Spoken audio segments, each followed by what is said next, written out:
নমস্কার, আজকের breaking news পরিবেশন করছে ইন্ডিয়ান ডিপ্লোমেসি। সঞ্চালনা করছি সুবীর কুমার। আফগানিস্তানের রাজধানী কাবুলে এক গোপন মিটিং চলছিল।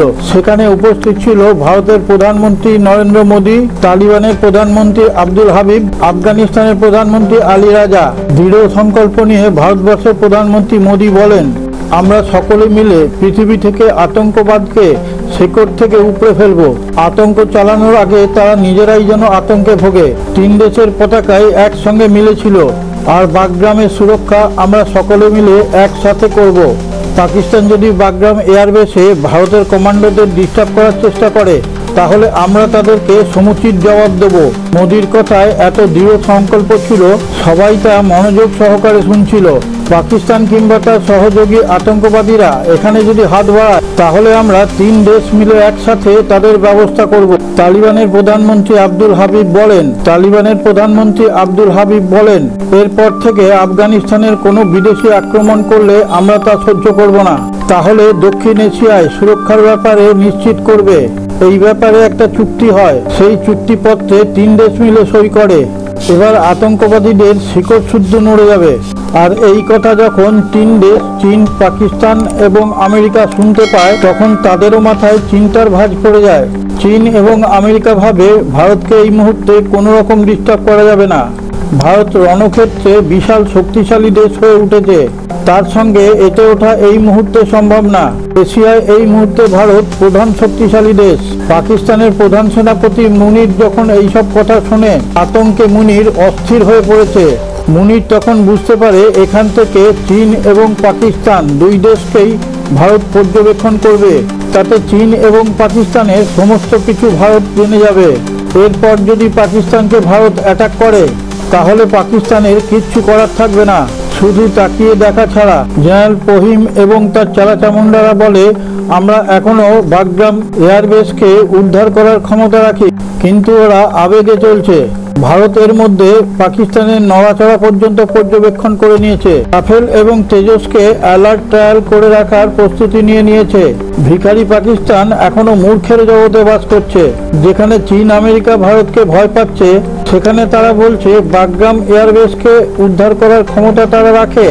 এই কথা শুনে ভারত খালি মুচকে মুচকে হাসছে। ভারত এমনভাবে প্রস্তুতি নিয়েছে যে পাকিস্তান নড়াচড়া করলেও সেখানে তাদের ভস্মীভূত করে দেবে। বাগরাম এয়ারবেসের ধারে কাছেও তারা ঘেঁষতে পারবে না। যারা তালিবানকে সামলাতে না পেরে ভারতের উপর দোষ চাপায়, তারা আবার ভারতের এগেনস্টে লড়াই করবে, এটা ভাবে কি করে? এর আগে অপারেশন সিঁদুরে এক রাতে 4 ঘন্টার মধ্যে পাকিস্তানকে ধূলিসাৎ করে দিয়েছে। ব্রহ্মস মিসাইলের আতঙ্ক এখনো পর্যন্ত তাদের কাছ থেকে যায়নি। কথায় বলে না, পিপিলিকার পাখা ওড়ে মরিবার তরে, তাই ওদের পাখা গজিয়েছে। খুব তাড়াতাড়ি পাকিস্তান পৃথিবীর ম্যাপ থেকে মুছে যাবে। অপারেশন সিঁদুরে শুধু ব্রহ্মসকে ব্যবহার করা হয়েছিল, আর অন্য কোনো মিসাইলও ব্যবহার করা হয়নি, আর ফাইটার জেটও ব্যবহার করা হয়নি। শুধু সেই ব্রহ্মসের ঠেলাতেই দিনে তারা দেখেছ। আর এখন আসবে ভারতের কাছ থেকে বাগরাম এয়ারবেস ছিনিয়ে নিতে। তার ধারে কাছেও ঘেঁষতে পারবে, তার আগেই তো আকাশেও অংশ হয়ে যাবে। অপারেশন সিঁদুরে মুনির বাংকারে গিয়ে লুকিয়েছিল, এবার আর বাংকারে লুকিয়েও কোনো লাভ নাই। প্রতিটা বাংকার এবার ভারতের টার্গেটের মধ্যে রয়েছে। মিসাইল গিয়ে সেইখানে ধ্বংস করে আসবে। তালিবান প্রধানমন্ত্রী এবার বলেছে, পাকিস্তান যদি সামান্যতম ভুল করে, কোনো ড্রোন বা মিসাইল আফগানিস্তানের সীমার মধ্যে ঢোকে, তাহলে তো তাকে এমনিতেই আকাশে ধ্বংস করা হবে। পাকিস্তানের এয়ারবেসও টার্গেটের মধ্যে রয়েছে। সেই এয়ারবেসগুলো ভারত ধ্বংস করে দেবে। পাকিস্তান যদি নিজের ভালো চায়, তাহলে আফগানিস্তানের দিকে না তাকালেই তাদের ভালো হবে। তা না হলে জমিতে আফগানি সেনা আর আকাশে ভারতের মিসাইল। যিনি এই ভিডিওটি দেখছেন, তার কাছে আমাদের চ্যানেল ইন্ডিয়ান ডিপ্লোমেসির পক্ষ থেকে একটা বিশেষ অনুরোধ। আপনি যদি আমাদের চ্যানেলটিকে সাবস্ক্রাইব করে না থাকেন, এখনই সাবস্ক্রাইব করে পাশে থাকা নোটিফিকেশন বেলটি ছুঁয়ে অলে টাচ করে একটা লাইক দিয়ে শেয়ার করে দিন। তাহলে আমরা বিশ্বের বিভিন্ন প্রান্ত থেকে নিত্য নতুন খবর সংবাদ সংগ্রহ করে আপনাদের সামনে তুলে ধরার অনুপ্রেরণা পাব। তালিবান আর আফগানিস্তানের সেনারা একজোট হয়ে ভারতের সঙ্গ দেবে, পাকিস্তানের জঙ্গিপনা শেষ করবে, তবে ছাড়বে। আর পাকিস্তান যদি তাদের জঙ্গিদের সাহায্য করে, তাহলে পাকিস্তানকেও শেষ করবে, তবে ছাড়বে। বর্তমানে পাকিস্তানের যা অবস্থা, সেনাপ্রধান মুনির পাকিস্তানের জেনারেলকে বিশ্বাস করতে পারছে না। অন্যদিকে পাকিস্তানের জনতাদের মধ্যে হাহাকার শুরু হয়ে গেছে। পাকিস্তান এখন ঘরে বাইরে সমস্ত দিক থেকে বিপদে পড়ে গেছে। ঘর সামলাবে না বাড়ি সামলাবে। ভারত এত পরিমাণে সেনা ও ফাইটার জেট বাগরাম এয়ারবেসে পোস্টিং করে দিয়েছে, তাতে চীন ও আমেরিকা দেখে স্তম্ভিত হয়ে গেছে। ভারত তলে তলে কাউকে জানতে না দিয়ে এইরকম একটা বড় কাজ করে ফেলেছে। আফগানিস্তান এবার নিজেদের আত্মরক্ষার্থে পাকিস্তানকে ছেড়ে কথা বলবে না, প্রয়োজনে পাকিস্তানকে ধ্বংস করে দেবে। এই সমস্ত ব্যাপারে ভারত এবার কাউকেই ছেড়ে কথা বলবে না। পাকিস্তান যদি কোনোভাবে ভারতের অসুবিধা করার চেষ্টা করে তাহলে পাকিস্তানকে শেষ করে তবে ছাড়বে। আফগানিস্তানের রাজধানী কাবুলে একটা মিটিং হয়। সেই মিটিংয়ে তালিবান, আফগানিস্তান এবং ভারত ঐক্যমত্যে আসে।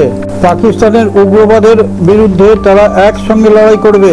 এতে পাকিস্তানের প্রধানমন্ত্রীর রাতের ঘুম হারাম হয়ে যায়। সে এখন বুঝতে পারছে না এগোবে না পিছবে।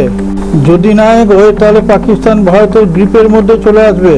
ভারত বাগরাম এয়ারবেস থেকে পাকিস্তানের সমস্ত কিছু নখদর্পণে করে নেবে। আর এগোতে গেলেও ভারতের সঙ্গে এতে উঠতে পারবে না, সেটা তারা খুব ভালো করে জানে।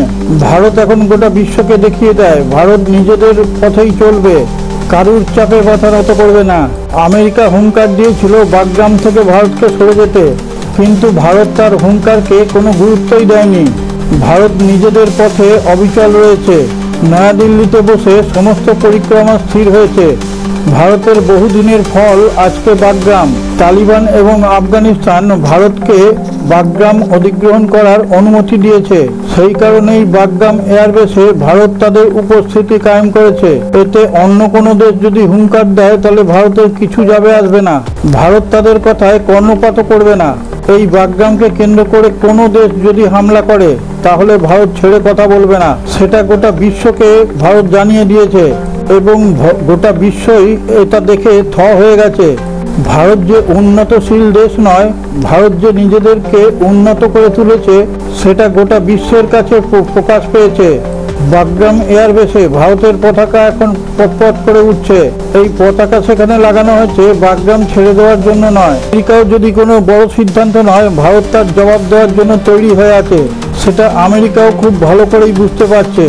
এখন আর সেই আগেকার ভারত নয়, এখন 2025 সালের নতুন ভারত তাদের নিজের কার্যপ্রণালী রূপায়ণ করার জন্য অটল হয়ে দাঁড়িয়ে থাকবে।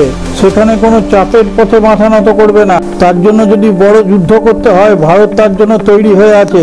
বাগরামে ভারত এআই পদ্ধতি সক্রিয় করে দিয়েছে।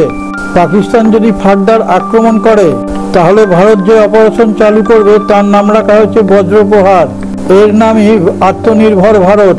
যিনি এই ভিডিওটি দেখছেন তার কাছে আমাদের চ্যানেলের পক্ষ থেকে বিশেষ অনুরোধ, আপনি যদি ভারত প্রেমী হন কমেন্টে জয় হিন্দ কথাটা লিখুন। সারে জাহাঁ সে আচ্ছা হিন্দুস্তান হামারা হামারা, সারে জাহাঁ সে আচ্ছা।